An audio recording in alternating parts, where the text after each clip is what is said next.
अस्सलाम वालेकुम, मैं हूं गुलाम मुस्तफ़ा। आप देख रहे हैं बकर नेटवर्क।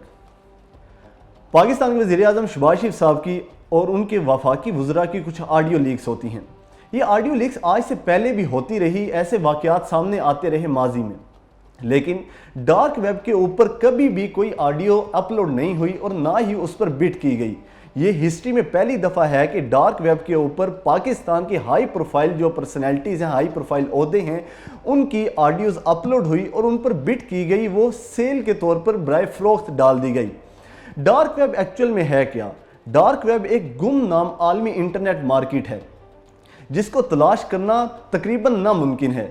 यही इसकी वो खसूसियत है जो कि सियासी कारकुनान से लेकर जराइम पेशा अफराद तक इसको मकबूल बनाती हैं। वो लोग इसे इस्तेमाल करते हैं।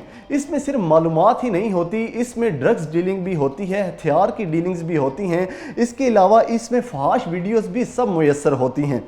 ऐसे कंप्यूटर सारिफीन जो कि इस वेबसाइट को यूज़ करते हैं, वो उनका ये मानना है कि इंटरनेट के ऊपर किसी किस्म की कोई पाबंदी भी नहीं होनी चाहिए और किसी भी मुल्क का कानून इस पर लागू नहीं होना चाहिए, क्योंकि ऐसे सारिफीन का दारोमदार जो कि इस वेबसाइट को यूज़ करते हैं, उनका दारोमदार जो होता है वो ऐसी टेक्नोलॉजी पर है जो peer to peer file sharing technology के सॉफ्टवेयर्स जो हैं वो यूज़ करके इस पर असेस हासिल की जाती है।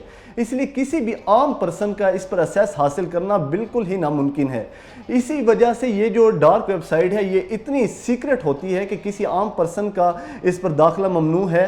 तो जब भी इस पर किसी को असेस चाहिए होती है, इस पर किसी को इसको तलाश करना होता है, तो हाई प्रोफाइल जो साइबर के एक्सपर्ट्स होते हैं, जो सॉफ्टवेयर्स के एक्सपर्ट्स होते हैं, उनसे मदद ली जाती है, तभी जाकर इस पर असेस हासिल की जाती है। तो यही वो वेबसाइट है जिस पर पाकिस्तान की जो वज़ीर आज़म हैं उनकी, वफाकी वज़रा की और मरीम नवाज़ जो हैं उनकी जो ऑडियो हैं वो लीक की गई हैं और ये मुसलसल आने का सिलसिला जारी है और मुसलसल आती जा रही हैं। आने वाले जुम्मा को भी उनकी तरफ से ऐलान किया गया है कि वेबसाइट्स पर जो ऑडियो हैं वो अपलोड की जाएंगी। राना सनाउल्लाह साहब ने इंटरव्यू देते हुए, जियो टीवी को इंटरव्यू देते हुए उनका कहना था कि इस पर जो इंक्वायरी है वो इनिशिएट कर दी गई है, GIT बना दी गई है, जिसमें ISI, IB और MI के आला ऑफिसरान को शामिल किया गया है। उनको तमाम तर इख्तियारात दिए गए हैं। वो वज़ीर आज़म हाउस के अमले में मौजूद तमाम सिविल और एजेंसीज के तमाम लोगों से किसी भी सतह पर जाकर तहकीकात कर सकते हैं। उनको तमाम इख्तियारात दे दिए गए हैं। जो साबिक IB के डायरेक्टर, जॉइंट डायरेक्टर हैं जनरल नवीद इलाही, उनसे जब गुफ्तगू की गई तो उनका कहना था कि जो वज़ीर आज़म, ऐवान सदर और जितनी भी हाई सिक्योरिटी इमारात होती हैं, उनकी जो सिक्योरिटी होती है वो 3 से 4 जो सिक्योरिटी एजेंसीज हैं, जिनमें सिविल्स भी होते हैं और सिक्योरिटी फोर्सेस की एजेंसीज भी होती हैं, वो इसकी कड़ी निगरानी रखती हैं। लेकिन बुनियादी तौर पर जो सिक्योरिटी की जिम्मेदारी होती है वो IB की ही होती है।